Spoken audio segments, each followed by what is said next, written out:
let's take the example of Benjamin Sesko, a player that we've been looking at by all accounts for a while. According to some very credible sources, we tried or wanted to sign in January.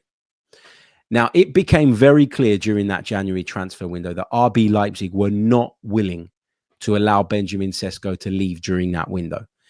So then it's back on us.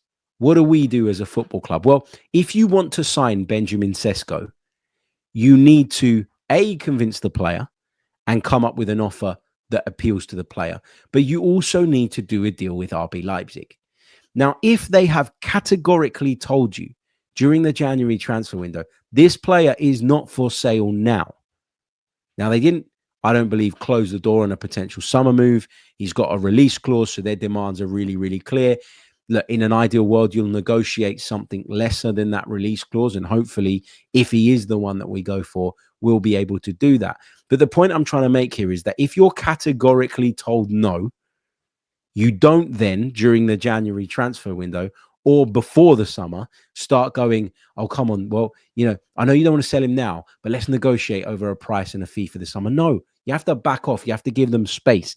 You have to give them time to breathe. You have to conduct yourselves in a respectful way, because if you don't, you make the negotiation between our club and their club more difficult, more complex. You create a greater level of resistance on their side of things. And that probably means that if you do in the end up with the player, you'd have had to overpay to achieve that.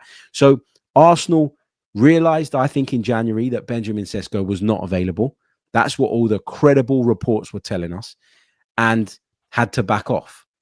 Now, if we're then talking about weighing up the two options, Gyökeres versus Sesko, talking about salaries, talking about transfer fees, not just the values of the deals as well, but the structures of those deals, then we need to be really kind of savvy here and smart in the way that we negotiate. And to go into those negotiations early might have created that greater level of resistance that I've talked about there.